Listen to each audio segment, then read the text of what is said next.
an account of second-degree murder.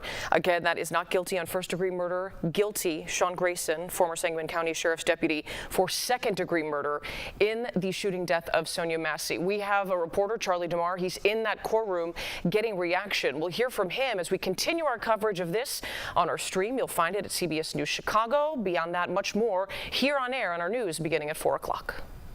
This has been breaking news from CBS News Chicago. Now, Chicago and state leaders have been critical of how Bovino manages his team and the tactics that they use. Mayor Brandon Johnson described his actions as cruel. Bovino is a barbaric individual, and I just hope that this judge provides some level of accountability, because that's not what's happening right now. The state can't hold them responsible for the breaches of the Constitution. We have to rely upon the judiciary, the federal judiciary, and they are seemingly so far doing their job, which is great, holding them responsible, although more enforcement perhaps against them is necessary. Mayor Johnson said he hopes the judge's order can provide a level of accountability that has not happened so far. The jury deliberating in the Sean Grayson murder trial. They were sent home yesterday after more than 6 hours of discussion. They have asked the judge to clarify some of their jury instructions and also asked to rewatch some body camera video. Grayson's lawyers argued that Sonya Massey was the aggressor and attempted to throw the pot of boiling water on the officer. She grabbed it to use as a shield after Grayson pulled out his gun. The jurors are weighing whether Grayson is guilty or not guilty of first-degree murder or second-degree murder. What was supposed to be a fun night on Navy Pier making s'mores turned into a scary burst of flames. A fireball burned 4 people, and now some of the victims are suing the offshore rooftop restaurant. Lawyers with the Kavanaugh-Sorich Law Group this morning talked about the lawsuit filed against the restaurant's operator, Maverick Hotels and Restaurants, as well as the general manager. I want to show you the surveillance video here. People were gathered around a station that was set up to roast marshmallows when an employee poured a flammable liquid on the fire, causing a flashover. It left 25-year-old Kira Bond in critical condition with burns to her face and body. She's gotten skin grafts and had surgery, but will need more. It's been really hard to gain back my strength. So, like everything, I've kind of had to ask for help, and I'm not one to really rely on. I like to be very independent, and I do a lot in one day, and it's just completely like put everything on hold, every aspect of my life. Bond's lawyers say they are still trying to find out who the employee was and if they were properly trained and supervised to work around an open flame. Hurricane Melissa rips through the island of Jamaica with wind gusts topping 200 miles an hour. The extent of this damage is pretty widespread, and it is not done yet. Overnight, Melissa made landfall in Cuba as a Category 3 storm. Jason Allen is in Old Harbor, Jamaica with the latest. Dangerous flooding filled streets in southeast Cuba Wednesday morning as Hurricane Melissa barrels north. The devastation in Jamaica is starting to become clear. Cars are underwater. Many homes have turned into piles of rubble. Buildings still standing are flooded. And officials say rescue efforts for at least 3 families were stopped due to unsafe conditions. The parish of St. Elizabeth is underwater. When the slow-moving Category 5 storm made landfall Tuesday afternoon, wind gusts topping 200 miles per hour and torrents of rain violently lashed the island. Video captured roofs and debris whipping across the town of Black River. Some residents sheltered inside a hospital as shutters and electrical lines tore through the parking lot. That clinic suffered structural damage and doesn't have power, along with more than 530,000 Jamaicans. Prime Minister Andrew Holness told CBS News. There's scarcely any building or infrastructure that would escape without some form of damage. Holness declared the island a disaster area. More than 15,000 people are in shelters across the country. We have budgeted and we have prepared a certain level of response. But a Category 5 would require support from the international community. We were around Kingston this morning, and the power is on there. There's also fuel available there. That is very good news when it comes to opening the airport sooner rather than later, something that's absolutely going to be necessary for getting aid teams and assistance here into the country. Jason Allen, CBS News, Old Harbor, Jamaica. A storm system to our south, keeping rain out of our area and breezy, cool winds off of Lake Michigan in our area. We are watching a different storm that's coming from Canada later this week, set to increase clouds on Halloween, maybe a couple sprinkles, but there's a better chance of lake effect rain showers and maybe even a few ice pellets called grapple on Saturday. Sunday is still looking like a better day for your outdoor plans. Today's forecast, partly cloudy and windy. Jacket weather certainly 55 degrees as you're out and about. Tonight 44 with breezy winds and scattered clouds. Tomorrow, a very similar day with slightly less windy conditions. Still breezy on Halloween with a 10% chance of a few sprinkles for trick-or-treaters. There's your 30% chance of a little rain under gray skies Saturday, but sunshine and warmer temperatures as we head into next week. Don't forget, we change our clocks back an hour Saturday night into Sunday morning.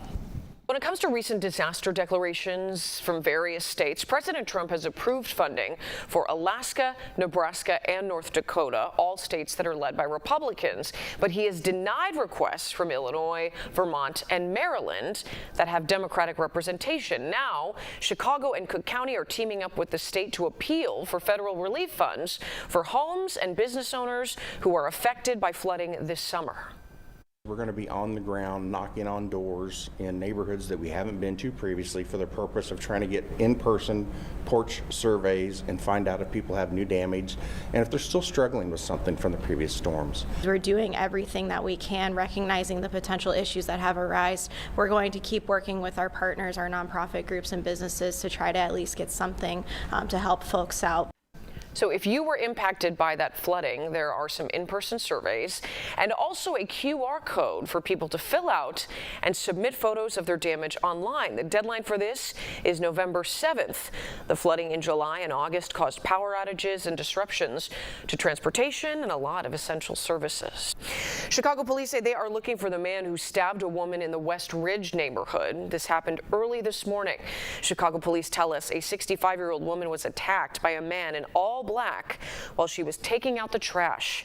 This happened around 1:20 near Fairfield and Rosemont. The woman was cut on the head and in the arm. She's recovering at a hospital. That suspect ran off. Chicago police are searching for the driver in a hit and run, and this is the car that they're looking for. Investigators say a bicyclist was hit when the driver ran a red around 4:30 yesterday afternoon. This was at Damon and Van Buren in the Tri-Taylor neighborhood. You're looking at a picture of the plate right here. The victim is in critical condition.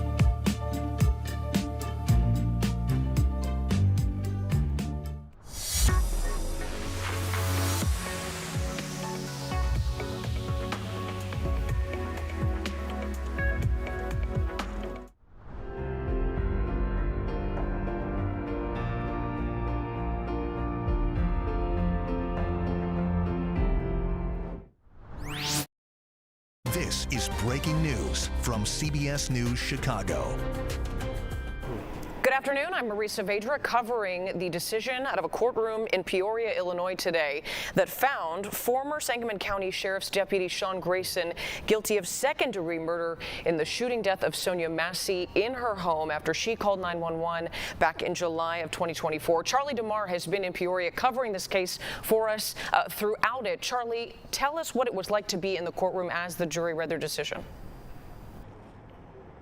And Marie, that verdict was read just moments ago after about 12 hours of deliberations. The jury came out. They handed the judge their verdict form, and that found Sean Grayson guilty of second-degree murder. Now, a second-degree murder conviction in the state of Illinois comes with a possible sentencing of anywhere from 4 to 20 years. He's even eligible for probation. That is much different than first-degree murder, which Sean Grayson could have been found guilty of, but the jury ultimately decided decided against it. A first-degree murder sentence comes with a possible sentencing range of anywhere from 45 years to life. There was a family member in Sean Grayson's family who was seated in the courtroom who was crying when that second-degree conviction was read out loud. Some of the Massey family, they were quiet, but they were understandably, I don't want to put words in their mouth or characterize their feeling, but deflated, you could say, upset. We do expect to hear from the Massey family soon, but from the beginning, the Massey family has been strong on their desire for justice in this case. Again, Sean Grayson found guilty of second-degree murder. That was the lesser charge that this jury deliberated for about 12 hours. And this case was on camera, so the jury did not have to decipher who did it. It was all laid out for them. The facts were there. Both prosecutors and the defense agreed on that and really stressed that to the jury, that they're not being asked to decide who pulled the trigger, who did it. They were being asked whether or not Sean Grayson was justified under Illinois law and statute to use his service weapon in the manner that he did. And ultimately, they found that there were some mitigating factors, and that's ultimately how they came to that second-degree murder conviction. Now, at this point, we don't know what those mitigating factors were that the jury ultimately came to a consensus on. If we do get to speak to some of those jurors, we might have a clearer picture of what went on inside that jury room. But again, Sean Grayson facing anywhere now from 4 to 20 years, and he's even eligible for probation. So a major difference that from a first-degree murder conviction, Marie. Charlie, correct me if I'm wrong, but I believe we've been reporting that these instructions or information on going to a second-degree murder charge was only talked about in the courtroom shortly before the jury started its deliberations. That came down right before closing arguments, that both sides agreed that a second-degree murder conviction, or was even a sentence rather, was even on the table. So he was charged with first-degree murder, but then that jury instruction came down from the judge at the end for them to consider that lesser charge of second-degree here. We heard from a number of witnesses, both from the defense and state prosecutors, experts trying to give their theory of what happened. One of the most powerful witnesses came on the first day of testimony. It was from Dawson Farley. That was Sean Grayson, the other deputy that showed up to Sonya Massey's house with Sean Grayson the night of the shooting. It was his body camera that actually recorded the shooting because Sean Grayson's was not turned on at the time of the shooting. Dawson Farley got on the stand that day and said that he was afraid that night, but not because of anything that Sonya Massey did. It was because of the actions that Sean Grayson took, that he was never afraid of that hot boiling water in Sonya Massey's hands that night. Now, there was holes poked in Dawson Farley's testimony throughout, because days after that shooting and after reviewing the video, Dawson Farley wrote in his initial report that he was afraid for his life and that he did see Sonya Massey as a threat. But then weeks later and after Sean Grayson was indicted, Dawson Farley reached out to Illinois State Police, who handled this shooting investigation, and changed his story. He changed his report and said that, in fact, he was afraid for his life. So that was a big witness for the state. That happened on the first day of this trial, but throughout, Sean Grayson's defense attorneys poked holes in his story, saying that he just changed his story to try and save himself from going to jail, Marie. If we can, I'd like to run through some of the things that the jury asked for in this 12-hour deliberation. I know one of those things included seeing that body camera video of the shooting death of Sonya Massey again, correct? Yeah, that was one of the first things that the jury asked for, was to view the entirety of that video of the shooting inside Sonya Massey's home. It was shown twice during open court, once during opening statements, and then again during the closing statements. They also asked to see Sean Grayson's employment history that happened earlier today, and they also asked to see a list of the evidence in its entirety. Late yesterday, the jury had a question. It was some legal minutia on some of the jury instructions. they wanted clarified, and the judge convened both prosecutors and defense attorneys to try and clarify some of the language that jurors were confused about. So they really didn't have a lot of questions. They didn't come back with a lot of questions for the judge, but they wanted to see that video again, and it was believed that that was clearly the biggest piece of evidence in this case, was that video, because it showed Sean Grayson shooting and killing Sonya Massey, and the jury was not left to try and fact find to determine, well, did he shoot or no. It was laid out clear as day for the jury. It was up to the jury to determine whether or not Sean Grayson was legally justified to do so. Charlie, because of all of the attention on this case, understandably, that is the reason why you're in Peoria, and that's why the trial happened there and not in Sangamon County. But I'd be remiss to mention, you can see that crowd of people just over your shoulder. We've heard people honking. Still a lot of attention on this case. Can you describe the energy that's been outside the courthouse related to this over the past few days that you've been there? Yeah, this case, of course, was moved from Sangamon County to Peoria because of all the pretrial publicity.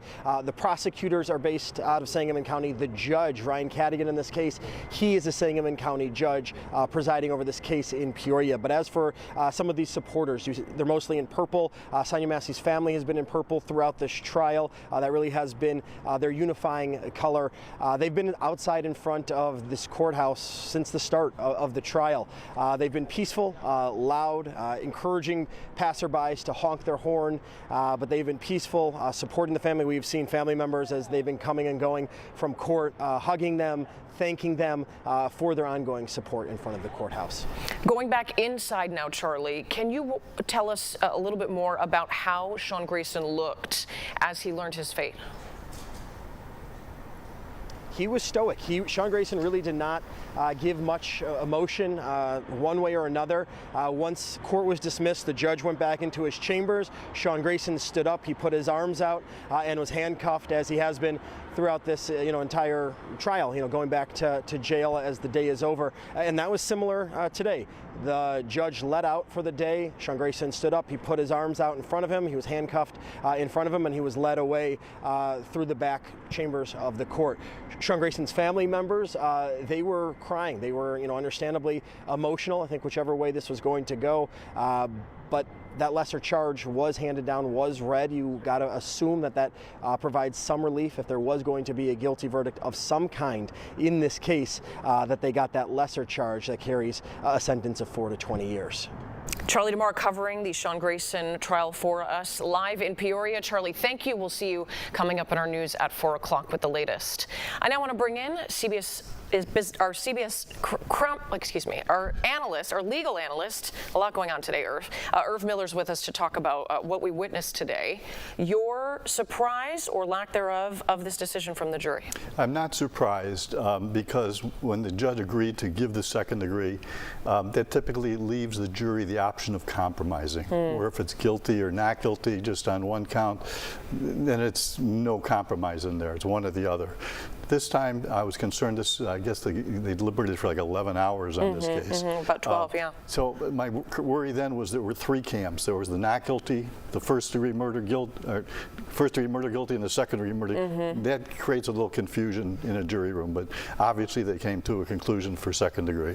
Can you shed light on what the reasoning may have been behind, it seems, only introducing the idea of second-degree murder being an option in just the final seemingly hours of testimony and of this trial? Because the judge really has to wait till he or she hears all the evidence before the judge can decide what elements are there. Are there elements of second degree that if the law says if there's some evidence of second degree, the judge has to give it. And there was more than some evidence of second degree. In other words, the officer had an unreasonable belief that he was acting in self-defense. That switched it from first degree to second degree. So I was not surprised. Because for those who are not familiar, one of the differences between first and second is intent or pre-planning on the case of or how would you describe it in this case? It's the question of his reasonable or unreasonable belief. If he had a reasonable belief of acting in self-defense, then it's a not guilty. Right. But if it's unreasonable, that lowers it from first degree to second degree, which, as Charlie said, is 4 to 20. Right. At 50%, he doesn't do all 4 or all 20. It would be 50% of it. Plus, technically, he's eligible for probation, but I doubt that that would happen. Here we're seeing some pictures of Sonya Massey and body camera video of the night she was killed. And this is body camera of, as Charlie mentioned, one of the key witnesses in this, Deputy Farley, who was working with Sean Grayson that night. It's his body camera video that we are seeing here. And what was key, Irv, was in his testimony, Deputy Farley mentioned that at the moment, when this happened, he did not personally fear for his own safety. And that is contrary to what he initially reported in statements right after this incident happened, as this all hinged on whether or not these deputies felt safe or not. I'm assuming when you heard about that testimony and that change, that was a key moment for you. He was a very important witness for the prosecution. However, he had some garbage attached to him. And the garbage is that police report that he wrote on the night that this happened, saying that a different story that he testified to. He testified he wasn't in fear. In the police report, he said he was in fear. And he was there with Officer Grayson. And obviously the change in that made him not a very credible witness. Is there a challenge in, when we look at Sonya Massey, she called 911 for help that night. We understand from statements from her family that she may have been suffering from some sort of mental health episode. In a case like this, what role does the victim's possible mental state at that time play in how the jury ultimately weeds through this information and makes their decision? You know, I think in a situation like that, a juror is trying to put themselves in the shoes of the officer at the time. Was the officer, did he notice there was some type of problem? Was it a significant problem that he actually should have his hand maybe on his weapon? Or is it something like this where it kind of developed over a few minutes that the officer really became aware that there were some issues with her? And they try to put themselves in that position so they could, what's going through his mind? Would I be scared? Would I be justified in pulling out my weapon or using my weapon based upon what the officer was observing? So it does make a difference when you have a witness or a suspect that does pose some more than normal type circumstances for the officer. Right. As in your many years of experience, and you've seen cases like this, I'm curious, what sort of reverberations do you ever hear about cases like this having within the law enforcement community? Well, do you remember Officer Jason Van Dyke shooting Laquan McDonald 16 times? That jury deliberated for 8 hours, and guess what verdict they came up with? Second degree. And that was, frankly, a shock for everybody. Everybody thought that was a first-degree murder case. But, it ended up as second degree, and he ended up getting just a few years in the penitentiary. So I compare that to this. 16 shots, and he got second degree. This case, it was 1 shot and also second degree. Interesting. Is there, what from this trial, or what do you think the judge will be looking at, or the jury will be looking at, as we get towards sentencing, which is scheduled for January 29th back in Sangamon County? The jury's role is done. It's totally up to the judge what to sentence him to. If this were a death penalty case, then the jury would be involved in deciding death or no death. But on any other case, it's strictly in Illinois, it's up to the judge to impose a sentence. And he has to stay within that range. Well, this way it's a long range, probation all the way up to 20 years. And, what happened today, I don't know if he did it, Charlie was in court, if the judge ordered what we call a pre-sentence investigation, which is a report done by the probation department, basically looking at everything about the defendant: social history, criminal history, drug abuse history, family history, and to try to determine and make a recommendation to the judge as what the appropriate sentence would be, take into account the facts of the case and taking into account the individual characteristics of this defendant. Obviously, he has no criminal background, but yet, he did commit a crime taking somebody's life. Right, so they will work in both of those things ultimately as we get to that decision. Irv Miller, thank you so much for giving us your perspective and educating us on so many facets of this case. Now that we have a decision, again, Sean Grayson guilty for second-degree murder in the death of Sonya Massey. We will continue to watch this case and the information we're getting out of Peoria. We hope to hear possibly from Sean Grayson's attorneys as well as Sonya Massey's family. And when we have that, we will bring it to you here streaming on CBS News Chicago and have complete coverage in our news at 4 o'clock. This has been breaking news from CBS News Chicago. I'm David Yeomans in the First Alert Weather Center. A breezy and cool fall day. Temperatures capping out in the mid-50s with gusty winds off of Lake Michigan. Look for a mix of clouds and sun, but overall a pleasant, albeit brisk afternoon. These north winds are coming off of the lake on the periphery of a storm system, which is moving farther south. No rain coming our way from that one, but the next one could be a slightly different story. We're watching clouds increase from this Canadian Clipper system on Halloween, maybe a sprinkle on Friday evening, but now increasing odds of lake effect rain showers on Saturday. If this sets up as we think it will, on the northern periphery of this, we'll get winds into Chicago coming off of the lake, enough cold upper level air to interact with the relatively warm lake and actually create some rain showers. It won't be cold enough certainly for lake effect snow, but we may even see some grapple or little ice pellets mixing in. The Halloween forecast does not look wet certainly before that Saturday storm arrives. Mostly cloudy, a slight chance of a sprinkle, but overall just seasonably brisk weather, breezy winds 47 for 8 p.m. trick-or-treaters. Today's forecast partly cloudy and windy. Northeast winds gusting to 25 or 30 miles an hour. Highs in the mid-50s. Lows tonight in the mid-40s under partly cloudy skies. Tomorrow will be another breezy one with north winds keeping temperatures seasonably cool. Otherwise partly cloudy and 55. A little bit of less wave action on Lake Michigan because of the change in wind direction. Temperatures stay nice and cool through week's end. Only a 10% chance of a sprinkle with more clouds on Halloween. There's your higher chance of some scattered showers on Saturday before a nice end to the weekend Sunday. Don't forget we set our clocks back an hour early Sunday. Enjoy a little extra sleep with the family. Early next week we warm up towards 60 degrees with dry weather continuing.